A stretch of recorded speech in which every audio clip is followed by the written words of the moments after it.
change video title, episode number 22. All right. But with Brandon Brandon Palaniuk.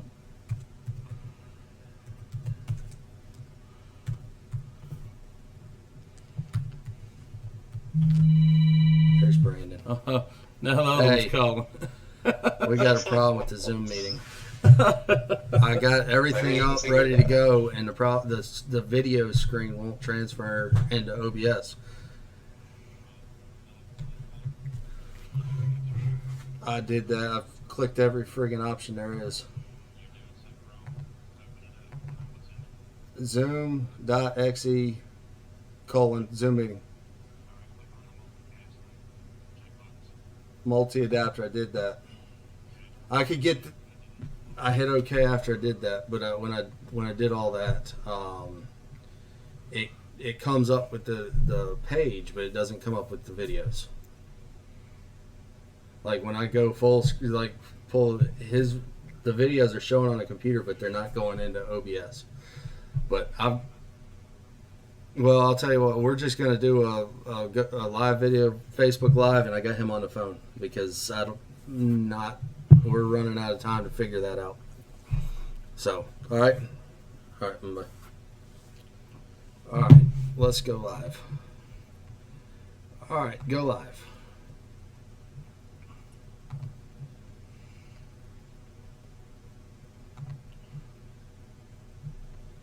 Are we live? I hope we're live. What do you mean you hope? I don't know. I got to pull it up on my phone now. We're live. Are we live? We are live. Okay. We are live like 10 minutes late, but... Yeah, we are. We're getting there. One day I'll be as smart as Brandon. Mm.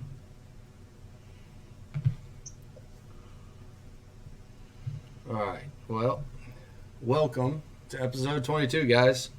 Sorry we're late. We've had technical difficulties. That's an understatement of the century. And anyway, we got Brandon Palaniuk with us. Tried to have a Zoom meeting with him on here, and we kind of had some difficulties. So we have him on the phone. So anybody wants to ask questions or whatever to Brandon, just put them in and we'll read them and we will relay them back and forth. Brandon, thank you for being patient and thank you for coming on here with us tonight. Not a problem. I'm just glad that we were able to make it work somehow. Yeah, me too. Little technical difficulties, but or at least we can answer any questions, talk about whatever still, and we'll make it work. Man, I sure appreciate you coming on here and hanging out with us for a little while, giving us a little part of your day. Anyway, let's kind of start with how you made it to the Bassmasters. I mean, I know it's kind of a very interesting story about how you wound up fishing the Elite Series. Yeah, I started out super young, kind of in the outdoors. My family, mostly my mother, kind of raised me and my sister early on and always took us outside hunting and fishing. And like early on, I didn't know that there was such a thing as bass fishing. Like we just went fishing. And then when I was about 8 years old, one of her best friends got married to a guy that fished local tournaments. And she knew that I was obsessed with fishing already. And so when she got it set up, he took me out fishing for the first time, hopped on a bass boat, and instantly my obsession just went to the next level. Right? Like I went from being obsessed with fishing to now knowing that like there's really cool shiny boats that go fast and you can actually like target a specific species. I was all in. And so pretty much from that day forward, I said, this is what I want to do for the rest of my life.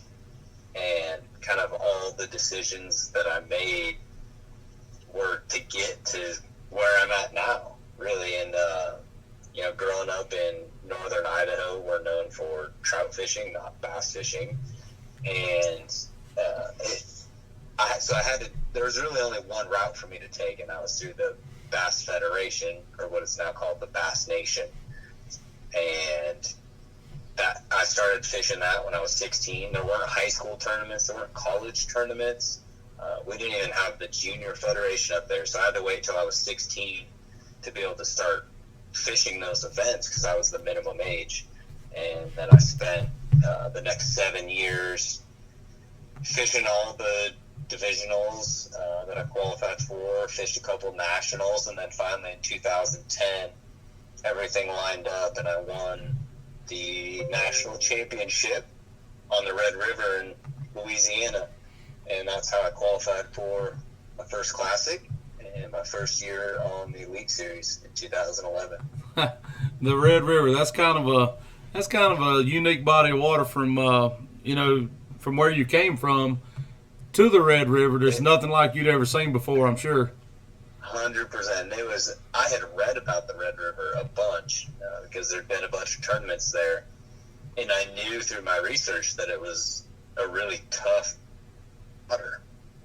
Just that time of year, the weights aren't that high, and that's different for me as well because at home, we just catch them all year long. The weights are really good throughout the entire year. We don't have kind of that hot summer, fall lull like you see across. Like we're having right now. yeah, like a lot of the Southeast is having right now. They're still catching 20 to 25 pound bags at home. Wow. And so that took some adjusting, just seeing that. We do get dirty water in the spring, so I was comfortable fishing shallow and doing those kinds of things.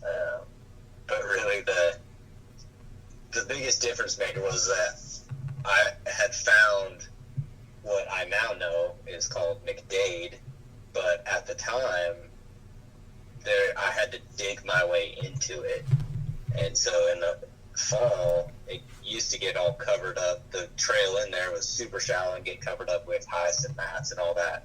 And I actually got on my hands and knees and dug a hyacinth mats out of the way and shoved my boat back in there. But I could tell on Google Earth that it was deep and clear. It was that real dark water on the satellite imagery. And when I got in there, I instantly started getting bit. And long story short, I caught about 3/4 of my fish back in there. And now there's a 4 foot, 6 foot deep channel that you can run in there on tap. You made it famous. Yeah, it's not so hard to get in there now. Yeah, how much does Google Earth and things like that go into your preparing for a tournament? It really depends on the events. Shallow water, river type events, it's huge. Almost more so than contours. You talk about places like the Louisiana Delta, even up north like La Crosse and the Mississippi River and all that. Those, Sabine River, all those river system, shallow backwater places like that, it comes into play huge. One, just looking to see if you can access an area, if there's bridges or culverts or things like that, but then being able to find that cleaner water or maybe, finding current flow and things like that. I'll spend quite a bit of time researching those things, just looking for different water clarities and places. You can see a lot of vegetation and things like that tend to help a lot. And then, the other place that it comes into play is some reservoirs. If you can use the time clock on there to be able to slide back to a low water level time, then that will expose a lot of stuff that is now underwater, and that can help a lot of times as well. It does. That's cool. I do that a lot myself, but the backing up, to see the low water. But yeah. Well, let's fast forward a little bit to your first Elite Series win. Can you talk about that a little bit? Yeah, that was one. I was still so green, looking back at it now. I thought I knew what I was doing, but looking back at it, I had no idea. But in a way that helped me. We were on Bull Shoals. It was in April. And with a book, everything that you read is that you would fish shallow, right? Dirty water, and you would go and you would flip and pitch bushes and crank shallow. But with me not having any preconceived notions of the place, I was able to dial into the current conditions. And the current conditions said, yes, it's springtime and the water's warming up, but it had also dropped 7 feet in 2 weeks. Wow.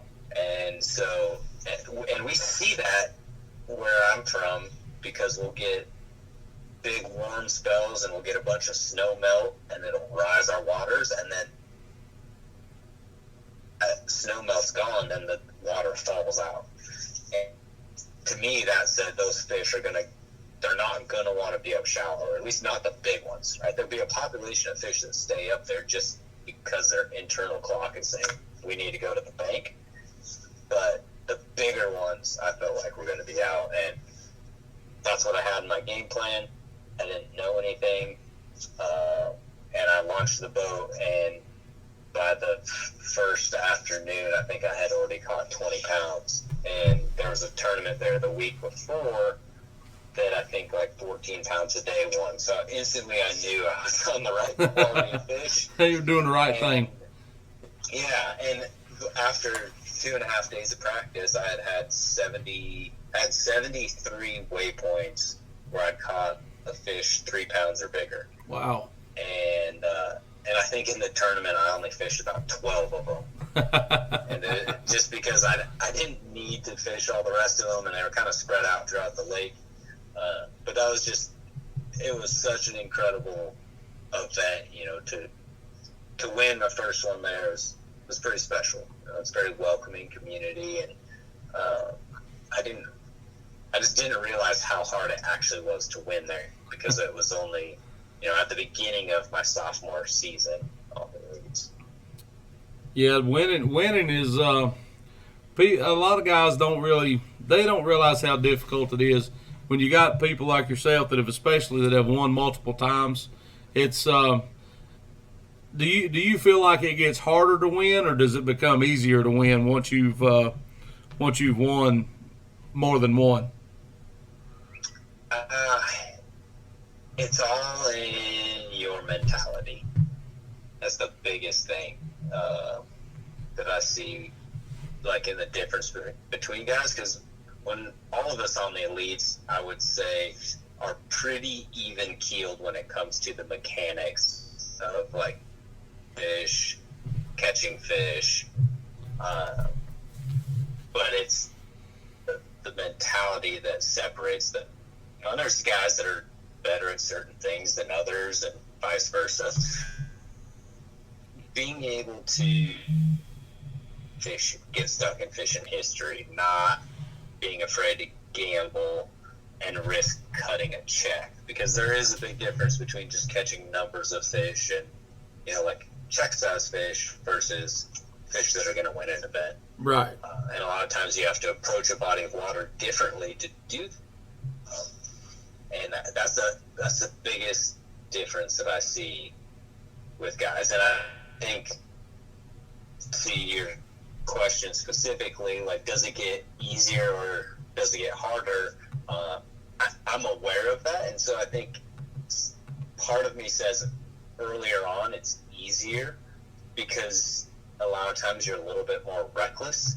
I think when you're younger, if you're like in your early 20s, you don't have like a house payment, you just don't have as much responsibility. Right, you're able so to. It allows you. Yep, you're able to swing. You're able to swing for the fences a little more often. Exactly, and even when I didn't have any money and I was sleeping in the back of my truck, I still felt like it was easier for me to just swing, right? Like, I didn't even think about points or any of that. But then there's the other side of it. As you mature as an angler, you're able to make more educated decisions. Right? Before, there were a lot of times that I would take myself out of an event on day one and I would have to just fight and claw my way back on day 2 to just hopefully even cut a check. And I feel like I've gotten a lot better at that, and I'm able to use a lot more of that history and those experiences to make educated decisions, and then still be aware of the fact that sometimes I might need to gamble or go look for something more during an event.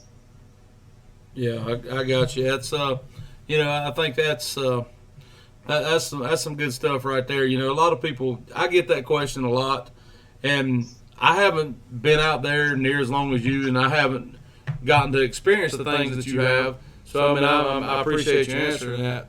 But let's talk about the year that you won AOI just a little bit. Kind of just a short overview of that. Yeah, 2017.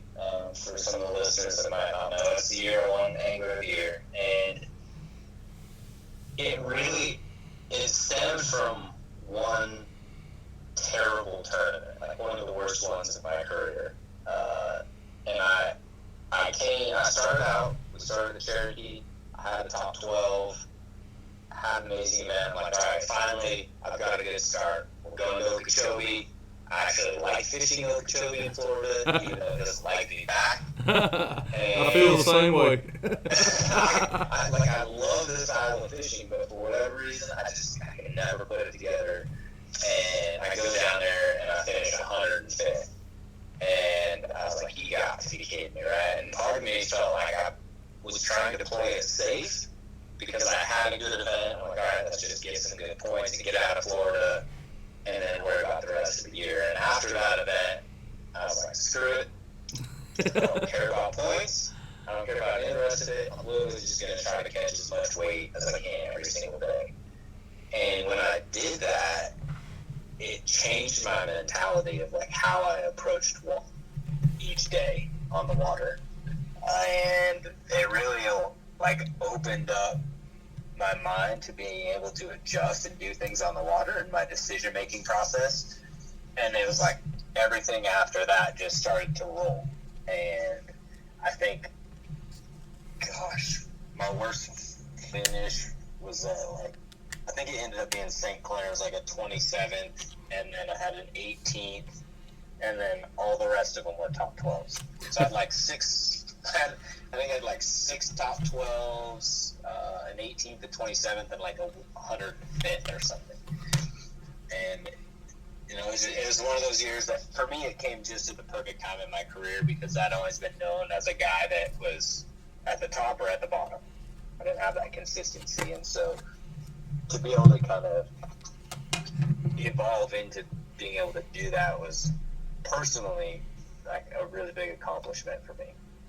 Yeah, that was pretty awesome to watch. I mean, I've watched you fish for a long time, and I've got to know you a little bit, and I thought that was my sophomore season on the Elite Series, and I was kind of, I was thoroughly impressed by the way you did come back. And I mean, they all talk about it on Bassmasters and all that about how you had that one bad tournament, but I was kind of curious as to how you overcame that one bad tournament, because it's hard enough to make the Classic if you have a bad tournament, much less win the AOY.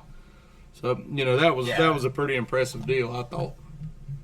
Yeah, I joke about it now, but I literally did not have to even go to that tournament, because the 4 points or whatever that I got there, I still would have won AOY without those 4 points.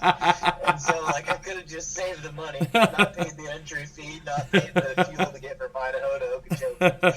You could have just taken it off. Yeah, I could have just taken that week off, and I would have just won it with 7 or 8 events or whatever. But that was that's kind of the joke now. But right. I'm glad that I'm really thankful for that tournament. It's weird to say that, that you're thankful for 105th place finish, but still to this day, it shaped my maturity as an angler, how I approach a body of water now. That I'm truly thankful for that, because I feel like I've had more success because of it. Well, that's that's what a great angler will do. You try to find something good in a really bad event. You have to try to take something good, whether it's what did I learn, what did I not learn. You have to figure out something to make yourself not go crazy. Yeah, you've been out there long enough to know that like you're gonna have bad events. It's gonna happen. It's the nature of the beast that we live in, doing this for a living, and you can either let it totally consume you and just bury you, or you can use it to your advantage, and come out on top on the other side of it. Yep, and you were talking about bad tournaments. Dude, it seems like every time we go to the St. Lawrence River, it's my worst finish every year. I don't know why. And it's just so hard for me to get over that. I mean, I went to Champlain, had a decent event there, but I just have to figure out in my head what I have to do to take something good away from the river over there. It's such a great place to fish, and I just tend to struggle there for whatever reason. But that's neither here nor there. But let's see, what else have I got here? Which one of your event wins do you think was your probably your most proud event? Oh man, I've had this question a couple times actually the last week or so. I'm sorry. It's a really, really good question, and because I hadn't really thought about it until people started asking, and so it kind of, for me, it puts things into perspective. And I think the best way I can answer it is that they're all special in their own way. And you kind of asked it a little bit differently, like which one am I most proud of? But it seemed like they've all came at like the perfect time. Like it seems like I could control when I would win. You don't have any control over it, but it's like they have came exactly when they needed to in my career. Like 2012 Bull Shoals, that win was huge for me because I came off of a great first classic finish, 2011, and then had a pretty decent freshman year, made the classic again, had an absolutely disastrous classic on the Red River where I had won the national championship, so I thought I was going to do good. And so that win for me was good because it kind of solidified the fact that I didn't just get lucky my whole freshman year. Right.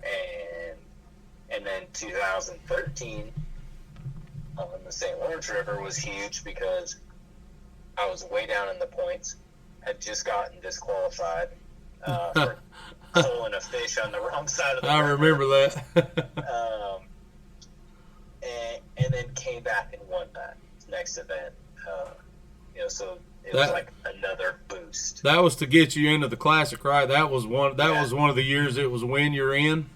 Exactly. And if you hadn't have won that tournament, you would have missed the classic. Is that correct? Exactly. We missed the classic, and then it wasn't until 2017 again, 4 years later, that I won, and I won at Sam Rayburn. Mm-hmm. And that was during kind of the middle of my AOI campaign, and right. that one was special. That was the first one that Tiff had actually got to be there, my girlfriend, to see me win and experience that. And then this last one at Champlain is special because it's special in a lot of ways. For one, it's the first one that I came back from on the last day and won. All the other three I led going into the final day. But this one was special because I felt like I was in a really good place mentally going into it. Like the entire week, all I kept saying was, just give me a shot. Like just every day I was like, just give me a shot on Sunday. Just give me a shot. And I think by doing that, took it day by day and just kind of really broke it down, like day by day, fish by fish, cast by cast. And it helped me kind of relax and like zero in and not rush, especially that last day. That last day was pretty special. It was amazing. And those were fish that I had kind of sampled a little bit, but where I had caught the majority of my weight the first 3 days, I didn't even fish the last day. But I kept telling myself that with the weather and everything, like if I got around a group of fish, to just settle in, not try to fish every single waypoint that I had, just keep running waypoints until I ran into that group of fish, because it was going to happen at some point in the day. It just happened to be that when I ran into them, like every single one of them was a 4.5 pounder. They were all giants. Yeah, that part was crazy. But for me, I think the biggest picture of it was that I was 99.9% positive that I was right where I needed to be in this industry. And you take the trophy away, you take the money away, you take all of that away.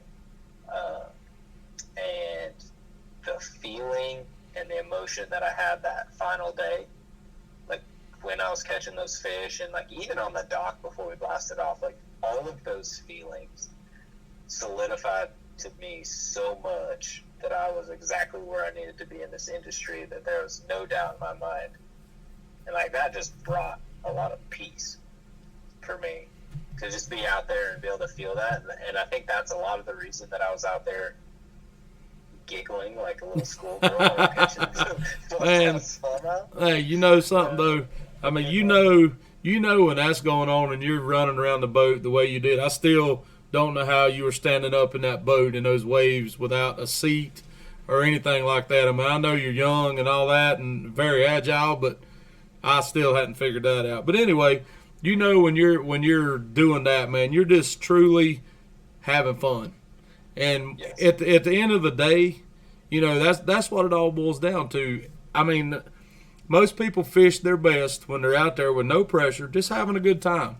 And to me, watching you in that tournament, that's what you were doing. When you started catching those fish, man, I could tell you were having a blast. I was. It was honestly one of the most fun days of fishing I've ever had. And it might not have been the best day, but it was one of the most fun days because I just felt like I was so relaxed. I knew what was on the line, and I was enjoying it so much that I had like forgot kind of that there was any pressure to win. Like I just didn't feel the pressure to win. The week before at St. Lawrence, I felt a lot of that pressure to win. Like I felt like I needed to perform there, and I felt like it hurt me. And so when I realized that, I went into Champlain and was like, I don't have to perform here. I just want to, and that, right. There's a difference there. When you don't feel that pressure, you're able to make those better decisions out there on the water. Yep, that's exactly right. All right, let's. Well, that brings up a question that it may be touchy, it may be not, but you made a switch this year. I'm sure you've experienced the MLF format a little bit, and you're now fishing a bass format. Give a breakdown on that if you can. Yeah, they're both super unique in their own ways. The hard part for me is that I'm a guy that just likes to catch big ones, and I don't think it matters who it is. Like at any age, when someone catches a big one, they just get more excited. And so what I kind of felt happening to myself was that I would get excited in the moment of competition, right? Like when I had a shot. But the problem that I had is I didn't have that same emotion. Like catching a fish didn't have the same meaning to me as it does on the elites. No, because unfortunately, you got a guy that can catch 102 pounders, and you might catch 5 for 32, and it not matter. Yep. And I think like one thing that I love about fishing is that everywhere you go, it's all relative. We go to the Sabine River, a 3-pounder, you're gonna get jacked up about catching a 3-pounder because that's like catching a 8 or a 9 on Falcon. But you know, we go to these other fisheries, and you know, like you catch a 3-pounder at Champlain last week. You're like, yeah, I'm gonna put him in the box, but I hope I don't have to keep him. I hope he don't make the team. Yeah, because you know that if you catch 15 pounds, your feelings are gonna get hurt. And like I love like that my emotions can follow that, like the relativeness of like I'll get super pumped up about a 3-pounder at the Sabine River, but not so much in Champlain, and I get pumped up about a 4-pounder, and that process I think is kind of what I was losing. And then when you just strip it back and talk about just the heritage of it, it was really hard for me to walk away from that. And like when I did, right, I walked away from the Elite Series, and it just never felt right. It was hard. I mean, then I'm sure there's even more to it than that, but that's like the best way I can explain it. You know, and that's just where my heart was. That's where I grew up. I spent from the time I was 8, now I'm 32, essentially spent my entire life, you know, like that's a huge chunk of your life to be fixated on one goal, right? To make the Elite Series, win AOIs, and win the Classic. And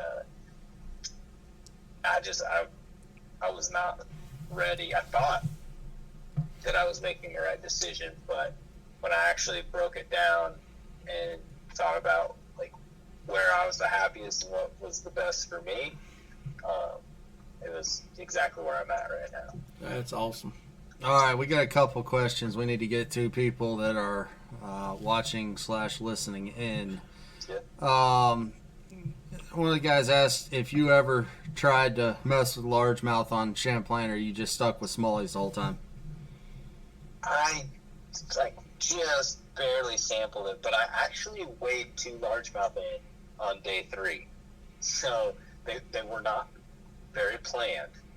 I say they were random and by accident, and they were to some extent. Like I had one, I have this drain pipe that came out, and it ran out to like 17 foot of water. And I caught smallmouth on it the first 2 days, but I had thrown my a Storm Arashi glide bait that I love throwing. I had thrown it like up shallower on the first day, and I saw some largemouth fall out. So on day 3, when I pull up to that, instead of picking up my drop shot, I pick up a Nico rig and I fire it out there in 17 foot of water, and I catch a 4-pound largemouth. And I'm like, well, I guess you're gonna go in the box. We'll call that a bonus fish. Yeah, I mean, it was like kind of on accident, but not, because I picked up the Nico rig instead of the drop shot. And then at the end of the day, I was coming through the gut, and I had enough time to make maybe 15 casts. And my first cast, I roll up and I grab my glide bait, throw that glide bait out there, and I catch like a 4-pounder on my glide bait. And at that time, I already had essentially the exact same, what I weighed, 20 pounds, 5 ounces. Because when I put the largemouth on the balance beam with the other one, like my balance beam has a bubble level on it. Mm-hmm. And when I put it on there with the smallest smallmouth I had, the bubble didn't move. So I was like, okay, I'll put the largemouth in there because he gets extra credit. That's right. That's right. It gives Dave Mercer something to talk about. Yeah, it was such a cool bite. You get extra credit. So that's how I weighed 2 largemouth at Champlain. During practice, I didn't really spend a lot of time doing it. Day 2, I got on that smallmouth bite pretty good, and felt like if I did that, I would have a really good event. And if everything just worked out right, I could potentially win with all smallmouth. And that's where I focus my time. Another guy wants to know what your number one bait at the St. Lawrence was, if you can divulge. Yeah, I had two main baits that I was pretty much split between. I caught them on an X Zone Slim Slammer, and then I also caught quite a few on a Ned rig on an X Zone. It's their Ned rig, they call it a Ned Zone. And actually, I think in that tournament that week, I caught more fish on a Ned rig than I've ever caught in my entire life. Well, Shane loves him a Ned rig. He talks about it all the time on here. I do like the Ned rig. I like it a lot. I think it'll play a big part when we go to St. Clair next week. Yeah, I liked it that week. I mean, I caught some of my biggest fish on it, for sure. What'd you do with that thing? What thing? Oh, this thing. He took my thing from me. You want to talk about your YouTube channel just a little bit? Maybe maybe we can try to get some people to go over and subscribe. Yeah. So I had this idea for a long time that I wanted to film every event, because it's hard to show all of the things that happen, right? You can capture a lot of it on GoPro, but you don't get all the angles and like the same feeling of all the things that happen. And I knew that I couldn't capture it the way that I wanted to. So in 2017, I was like, all right, I'm going to hire a guy, bring him on the road, film every single tournament. And we've been doing that since 2017. And I've learned a lot from it. It's awesome. I'm actually releasing the St. Lawrence video in 45 minutes from now. So it premieres tonight on my YouTube channel from the St. Lawrence River. So some funny moments in there. There's some frustrating moments in there. And then there's some really cool slow-mo fish catches in there. So, if anybody wants to come join, 8 o'clock Eastern time, going to be doing a premiere there. So hopefully I've got enough service in my campground that I can at least type and chat on there. Right. Or else I'll be sitting in my truck again like I'm doing right now. But, the channel just BMP Fishing, and it's fun. I enjoy it. I love to hear what people's thoughts are. We're going to be I'm starting this new thing. I'll give it away to you guys first before it comes out on the video tonight, but starting this new thing called tourney tees. And so for every tournament, I'm going to create a t-shirt, and it's going to be based on something dumb that comes out of my mouth during that event that gets caught on film. So this first one, they're going to be limited edition tournament tees or tourney tees, and this first one's going to be called Meat Nuggets. Meat Nuggets. Because apparently I was That's calling awesome. all the big smallmouth Meat Nuggets. That's cool. All right, another question here. Guy asked, he knows that you're all hummingbirds, but have you ever considered running the 360 alongside of a Garmin Live Scope unit? Yeah. I mean, the honest truth is, like, I probably would if I wouldn't get in trouble doing it. Yeah. But when it comes down to it, if I had to pick or choose one or the other, I would still pick 360, especially Mega 360, because I still can see fish sitting around structure a lot of times. A lot of those smallmouth I caught the last day on Champlain, I would see them sitting on the sides of the boulders and stuff before I actually caught them. The only place the Live Scope has the advantage over 360 is like suspended fish actually being able to see how they react to your bait. I mean, I can't see like how the fish is reacting to my bait on 360. But as far as being able to follow grass lines see brush piles, rock piles, structure. There is nothing better than Mega 360 of being able to look at a picture and decipher how something lays out. Better than side imaging, better than down imaging. Like, I can get an idea with my side imaging, but when I drop the trolling motor and I can actually see 360 degrees, not just one side or the other zigzag pattern, I can see exactly how something lays out. And it helps me put a pattern together 10 times faster than it without it. Because I understand exactly why that fish was sitting where I caught him and exactly what I caught him off of. That's pretty cool. I've never messed with the 360 a lot, but I've seen there's a lot of guys that I know that are doing that now. A lot of guys are running both. I mean, around home and stuff. Obviously not so much on the Elite Series, but I'd like to try that thing out one time and see what the hubbub is about them, because I've heard nothing but good things. Stick around, because I'm gonna have one soon. I run hummingbirds myself, and I jumped on the Garmin train. I bought one, took it out there, played with it. The problem is I don't like fishing that way. I don't want to see the fish. I want to see the object.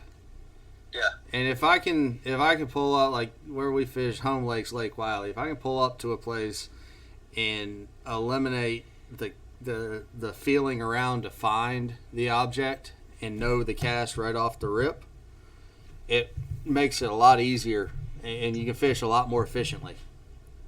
Yep. Well, and there's the other side of the coin too, right? Of like, just because you can see them does not mean you can always catch them. Exactly. So, exactly. That's a fact. How much time do you waste? Like, oh, he followed it.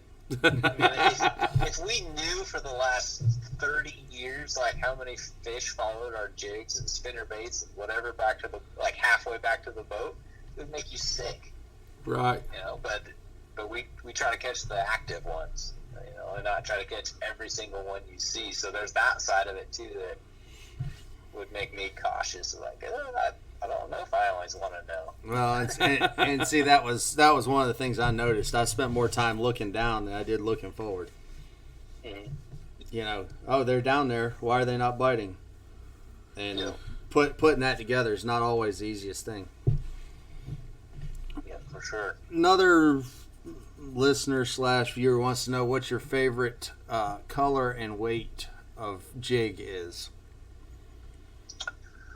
Oh, man, really, when it comes to colors, I like some version of green pumpkin, whether it's like a green pumpkin blue or green pumpkin with a little chartreuse in it or something, some variation of green pumpkin, and then like black and blue.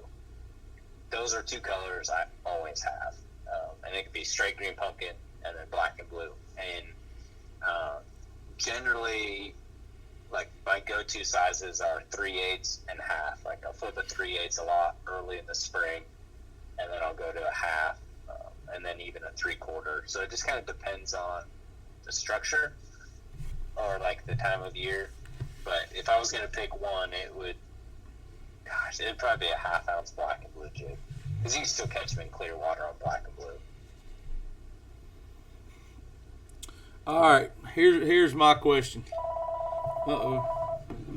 I don't know who that is. I don't know either. Dang, cut that mess off. Here's my question. You rather win the AOY or win the Classic? I know it's a tough one. Now, since I've won AOY, I would say the Classic, because I've been close. I've finished second there on that stage before, and I would like to feel that winning moment. There's nothing that compares to that moment when a dude wins the Classic on stage. Right. And I've watched it happen the last 10 years that I've been fishing professionally, and I get choked up every single time. Doesn't matter who it is. doesn't matter. Like, yep, I'm right there I was with already you. choked up when I walked off the stage when I got beat by Cliff Pace, but I was like equally as choked up, like watching him win, because I know when that happens for a guy, how much it means and how much sacrifice is behind that. You know, like that guy didn't win that trophy or that of the classic in that 1 week. Right. Yes, he did it on paper. It happened that week, but personally, the amount of sacrifice and everything goes way beyond that week. It's a culmination of things for sure. Yeah. If I hadn't already won an AOI, I would probably say AOI first, but now that the classic is like it's like the one thing I haven't got yet.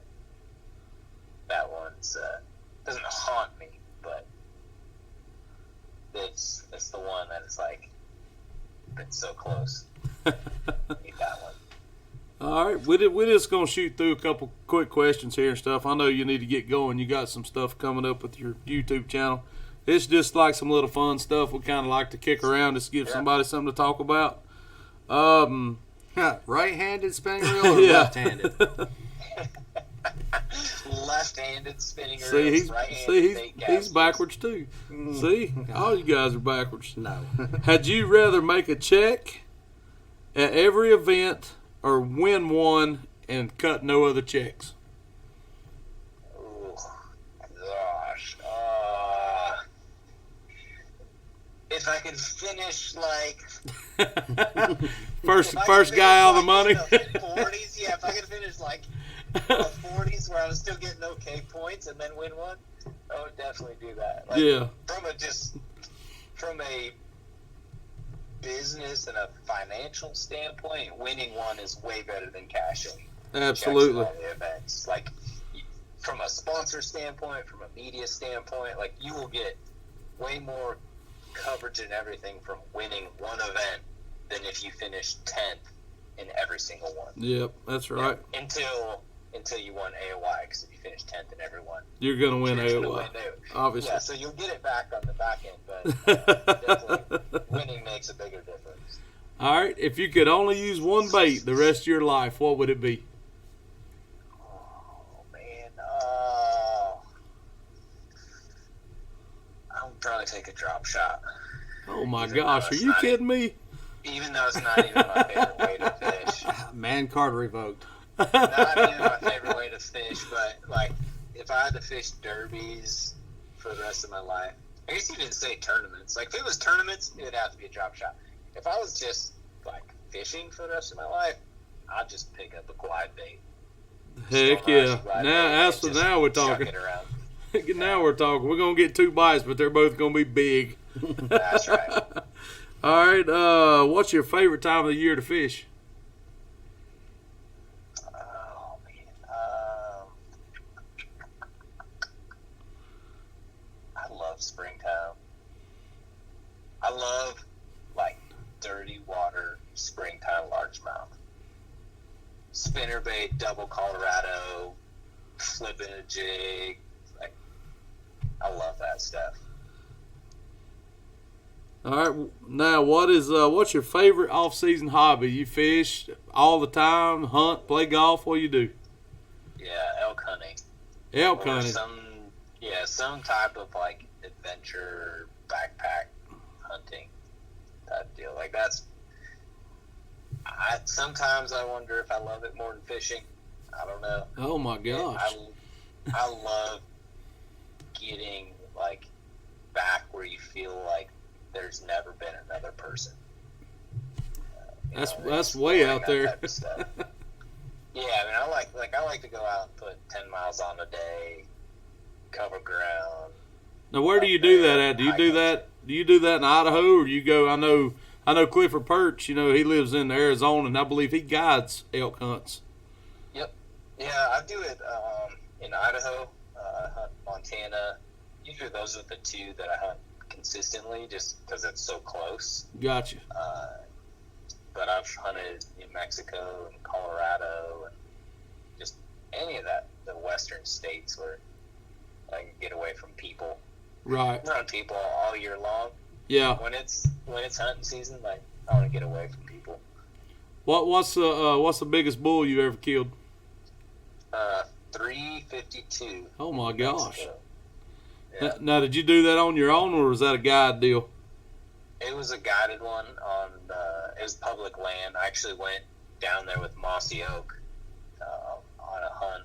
We went down there on a muzzleloader hunt, actually, and it was this public land bull. Like, we went in to go chase this. Like, we went in to shoot the bull that I shot, and they hadn't seen him in like weeks. And so they're like, I don't know, it's kind of a crapshoot, but we'll go look and see if we can find him. And we came across him like 9 o'clock that morning. Couldn't get a shot, and then I shot him in like the last 10 minutes of daylight. Wow. And yeah, it was incredible. Just I could imagine. Super cool bull, like coolest bull I've ever shot. Awesome. All right, so what? Let me see how I want to phrase this. What do you think is your biggest accomplishment in your fishing career?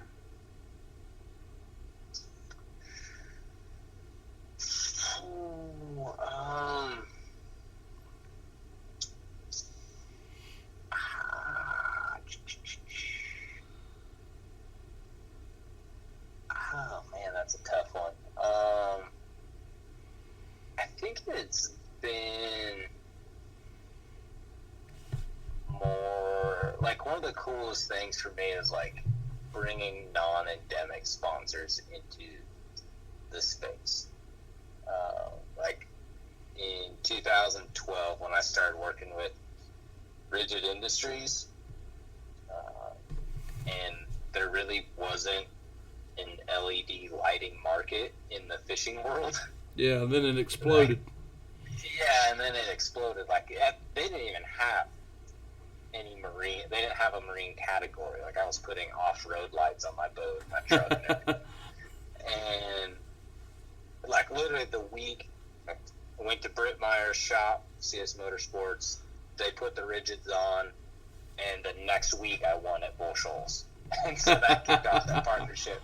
But then they came in, and they were, they were in the space for a long time, kind of pioneered a lot of that market, and it was really cool to be a part of that, kind of almost like creating this category and expanding on that, and having a company put a lot of money into the space. Like, they spent a lot of money with Bassmaster and across the rest of the fishing industry, and that things like that to me are really cool because they benefit other people. Yeah, not just you. They benefit everybody. Yeah, it's easy to say, like, oh, this win or AOY or something, like, those are the biggest, but honestly, things like that where I can look back and I feel like I left the industry in a better place than when I got into it. Those are the things that I'm the most proud of. That's awesome. All right, last question for you, and then we're gonna let you get off here. What do you think's next for Brandon Palaniuk fishing? A win on St. Clair next week. Now wait a minute, hold on, don't get greedy. Don't get greedy. We got to share sometimes. I'm just kidding. I would love to see you win St. Clair. Oh man, I don't know, dude. I'm gonna get there. It's just there again for me. It's kind of a confidence thing. I'm one of those guys that I have to build my confidence. It just don't show up all at one time. Yeah, you're getting there then. Oh yeah. Gosh, I don't know. I think for me the biggest thing is just continuing to evolve. Staying confident. It's easy to look confident on the outside, but we all have our doubts out there on the water, because there's so much that's always trying to knock you down. So staying up on top of it can be the toughest thing. So I think just continually just evolving mentally, getting better on the water, decision making, and then probably the biggest one for me is just balance between like the fishing and my personal life, Right. relationships, family, like, because I have a bad habit, or maybe it's a good habit, I don't know. I go back and forth on whether it's good or bad, but of getting so focused on the fishing side of it, so hyper focused. Right. And so I try not to beat myself up about it, because I feel like that's brought me to where I'm at. But then also I try to be aware of it, to the fact that I don't just become selfish and forget about everybody else. Exactly. I agree with you 100%. So tying in relationships and family and whatnot into fishing, one of our viewers has asked, if you win the Classic, will you propose on stage? No. Boy, put him on the spot right there. Is Tiffany listening? I'm surprised we made it this long without that question. I've been holding it back and waiting till the right moment. Yeah. You segued into family, so I fired it. Yeah. 9 years into it, she deserves it at this point. But I wouldn't do it on the stage. Like, to me, that's just not personal enough. It's a more private. It's a more private thing. I agree. Yeah, like the classic stage is there, like, in that moment, for that moment, and I don't want to take away from either or. And so for me, it would be like, I want that to be about that, and I want the classic win to be about the classic win. I like. Somebody's trained this man. I like well. your style. Somebody has trained him well. All right, buddy. And we've taken up enough of your time. We thank you again for coming and hanging out with us for a while. Guys, go check out Brandon's YouTube video tonight. It's going to drop at 8 o'clock. The tournament tees, I think that's what you call them. Yeah. Check those out. What is it? BMP Fishing on YouTube. Yep. You guys go correct. check him out. We're gonna cut this off tonight just because we're having so much trouble, and we're gonna let Brandon go, and we will be back with you guys next week. Well, we still got to recap appreciate the it. 1v1. Oh, okay. I'm sorry. We're not gonna go. But Brandon, We're gonna let him thank go, you but we again. got We're another gonna issue. let you go. We still have some other stuff to talk about. But Sounds good. I appreciate you guys. thank you, buddy. I appreciate it, and I'll see you at St. Clair. All right. All right, man. Thanks. All right. Unfortunately, we've had some major technical difficulties tonight. The screen's small again.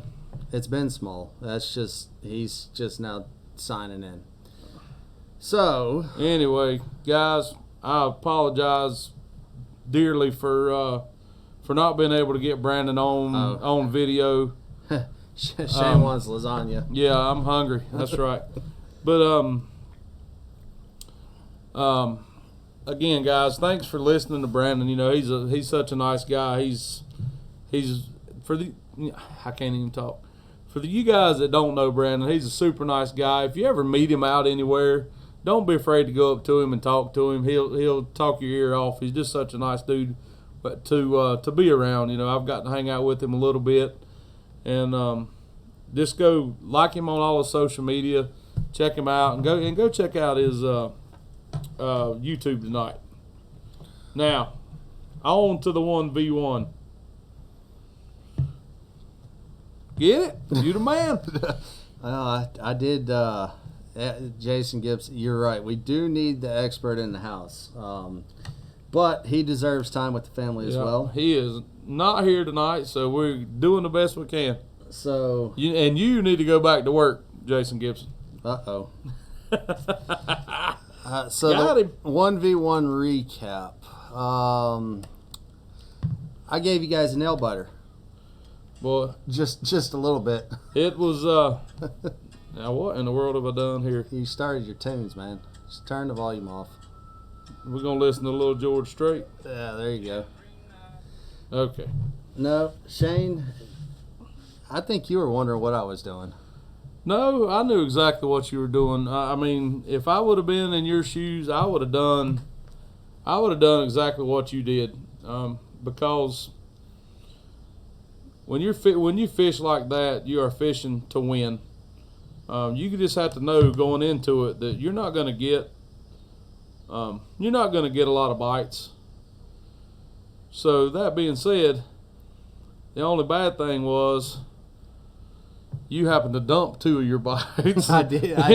and which in that situation is really bad, because you're trying to, that you're not going to get a lot of bites, and you need to land Everything you need to land everything that you that you get. But No. lucky, emphasis on lucky. You caught the dumbest 5.5 pounder in the lake. Probably so. Only thing I say to that is if you're fishing and you see a dark spot you haven't seen before in a certain area, you might want to throw at it. Sometimes it pays off. Yeah, it was. Losing the 2 fish. What bothered me the most about that was not so much losing the fish. It was the fact that they gave us a full body view. Yeah, we've seen them. The whole fish. It wasn't just a little blow. It wasn't like, man, that sounded like a big one. Yeah, no, it was a full body. They come slap out of the water, bait in their mouth, and just it didn't work out. The big one was caught on a Catcher Lures jig, crawdad color, which seems to be a very popular color. Which and it had a chunk that is a little custom. I will say the chunk was custom. I'm not sure that anybody can get them anymore. Have you found them anywhere? No, I have not. Well, but I'm not sure that the chunk mattered. It was a matter of being in the right place at the right time. I'm glad Dylan came. It was a good sport. Yep, Dylan Folk, thank you for coming and being a good sport about it, and even though it was and keeping everybody on their toes. I mean, because Dylan led the majority of the day. He cracked down a limit real quick. He caught a fast limit, even though they were small. I mean, he still had a limit. If he gets that 1 5-pounder, we got a different story. Mm-hmm. Yes. So I mean, yeah, it was it was an interesting day to say the least. The bad thing was it felt like it was about 10,000 degrees out there, and it was. You didn't catch any fish. The great thing was this right here: I didn't run out of anything to drink. You did not run and out of drinks? And I didn't run out of jerky. Nope. No. Now that we're on that, we need to thank somebody. We do. Scott McGinnis. I don't know if you're watching or if you're fishing. If you're fishing, you'll see it later. Scott McGinnis has 2 convenience stores, and I'm trying to pull it up so I don't screw it up completely. Let's see here. Bo's Quick Stop, Shelby, North Carolina, on Highway 18 at the North Carolina-South Carolina line. If you're in that area, if you listen from that area, be sure to stop by, see them. Go in there and talk to him about a little 1v1. He likes to hear that, and he's been kind enough to help us out a little bit. And if you guys, anybody that lives up that way, if you're out that way, stop by there. Help the guys that help us. That's kind of the way this whole fishing thing works. Well, I just got a text message. A couple people want to know what I was doing. If you didn't tune into the live video, he wasn't doing much of nothing. Making me hot. I was struggling. No, I went into it so everybody assumed that I was going to go fish deep, because it is Lake Wiley, and most people know that I like to fish deep. And so I started my morning out running some topwater, and I about 8:30 or so. I caught one. You caught one on like the second cast, about a 2 1/4 pound spotted bass. Yep. And I was like, well, he's off and rolling. So much for that. Yeah, I think I ran every rock from the bridge to the bottom end of the lake and didn't get another bite. So I pulled out deep and looked, and they didn't pull any water Fish were just suspended And up off the bottom. Fish were suspended real bad. There were a lot of fish out there. I mean, that's not my deal, but I can see them, when they're out there suspended. You're not going to catch them consistently or easily. And Just have to get lucky. you got to get lucky. And the truth of it is, right now, that's going to be your 1.5 pound fish. And those aren't fish that you typically need to win. And so I just went to plan B and ran as many brim beds and brim areas that I could run. And it was slow going. Once the sun got out, it kind of got, it didn't ever really get better. It just got hotter. It was just tough. But I don't know. It was an interesting day, to say the least. He's still choked up. I'm not choked up. I mean, he can't even talk about it. It was. There's nothing to say. I mean, if you watched it, there was a lot of dead video. I'm gonna ease up on you a little bit. I heard. Old Tim. I heard you got a scolding. Old Tim was scolding me at the carp pond pretty much Saturday night about me aggravating you about casting and all that stuff. So I'm gonna ease up on you so Tim don't scold me again. Don't ease up on. Don't ease up on me. I got some of the thickest skin in the business. Oh gosh, Jody, it was the jig. It was all the jig. The only problem is every other shot that I made with it, I couldn't get one to bite it. Then he throws one out in the abyss and catches a 5-pounder. I don't get it, but it wasn't the abyss. I mean, I looked. Well, I mean, technically it wasn't, but I still, for the life of me, don't know why that fish was there. I've thought about that. It makes no sense to me why that fish was there. I still don't. I have pondered in my mind, why was that fish there? There wasn't a brim bed around. The only thing that was there was a hard piece of cover, and the fish had to be 3 or 4 foot deep. Oh, it was kind of probably in the dumbest spot on the lake too. Well, there I said. You caught the dumbest 5.5 pounder in the lake. You know what they say. I'd rather be lucky than good. Absolutely, me too. Because lucky's gonna win over good all the time, most of the time. and I heard a little rumblings of a potential challenger. Oh yeah. Well, a man by the name of Gene Webster. Fired some shots on Sunday. Oh yeah. Well, he came out here and he picked a day that was current, and he caught him a nice little, almost 17-pound bag, and posted up to, directed at Mike Seawright to be sure to tell me to bring the belt and pick on somebody his own size. Okay. Now, I don't know if that was a formal challenge or what it was, but Gene's a worthy adversary. Gene absolutely is. He absolutely is. But remember, you've always got this in your back pocket. He's got to come to you on your terms. It don't have to be on Lake Wiley. Oh, I know. It might be time to pull off the fishing creek. Yeah, you could take him. You could take him somewhere, and that's not saying that Gene couldn't go somewhere and catch any fish. I'm just saying that it would be a lot harder for him to go and show up at a place that he's not familiar with to catch fish than it is to come out here, somewhere that he is very, very familiar with. Gene is. I don't want to give him too much credit, but Gene's tough. I've looked up to him from day one. Yeah, Gene is especially on Lake Wiley. I mean, Gene is I'll tell you what Gene is. Gene is really good with his electronics. He is, and he has one of those Humminbird 360s. Does he have the Mega, or he has the Mega? There you go. It's coming. I'm trying to finish up a remodel project, and it's probably coming. Anyway, Gene, if you happen to be listening, if you would like to make a formal challenge, you can get on here and do it. You can send myself a text. You can call David or call me. He can text me. Whatever. It's out there for you. Let's just put it that way.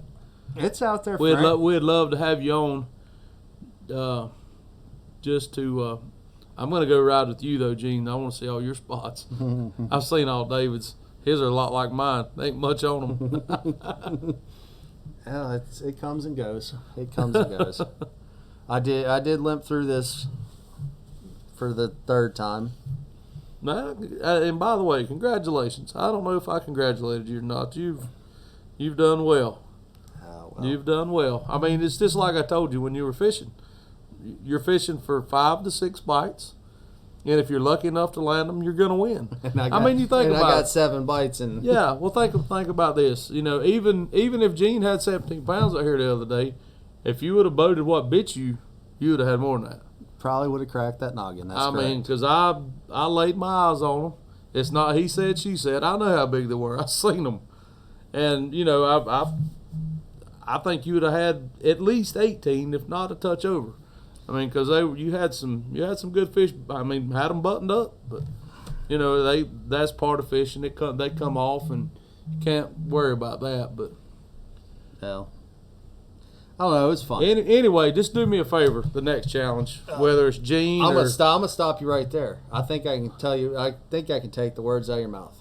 Anybody that wants to challenge will have to wait yes, until we hit some days that are in the 70s. yes. Because this thing of fishing 100 degrees for us fat boys does not work. Taylor Watkins says we need some 1v1 East Tennessee division. Come on, I might go out there. I'll meet you at Pickwick in about a month. You want to go? Taylor lives up by Watts Bar. I don't know. I'll be up that way soon. But he's kind of Watts Bar, Chickamauga, that area. But I'm still kind of mad at Taylor. Uh-oh. They went out there and caught like 40 stripers. Didn't call anybody. Didn't invite anybody. They just went and caught them all. Greedy. Well, unfortunately, you're going to be gone, or you could jump in and ride with us. We're going to go meet your little buddy. Oh, Lord. The 18th and 19th. I'm going to take my dad and my kids and go striper jerking. Oh, yeah, that'll be fun. You'll have a good time doing that. Well, assuming he gets a lower unit. I don't know. Yeah, I'm sure he'll probably have one this week. I don't know. Matt Queen was talking about challenging too, but I don't know. We got one rule. You got to be over 5'9" exactly. to challenge. You got to be at least 5'3" to challenge. Queen, you're out. Sorry, Queen.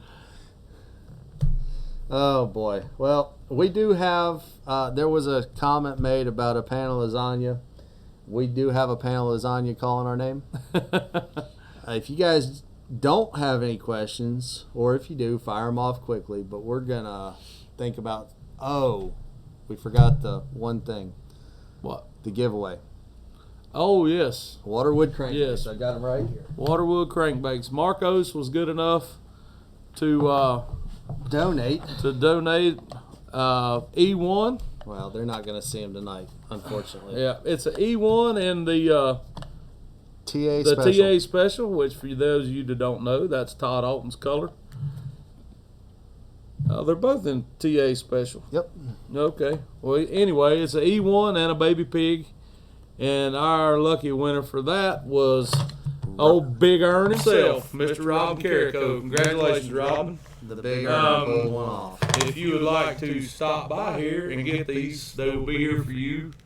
Or if you want to arrange something with David, that's up to you. That's you guys work it out. But anyway, congratulations, Robin. You got 2 really nice baits. Well, no comments, no questions. We're going to go eat some lasagna. I'm down for that. Rusty Hook Live, where our hooks may be rusty, but our points are always sharp. We go? We are gone.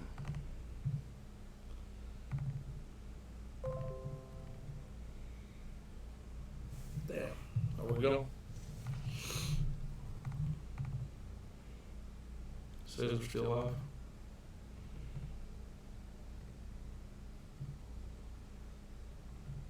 Now we out.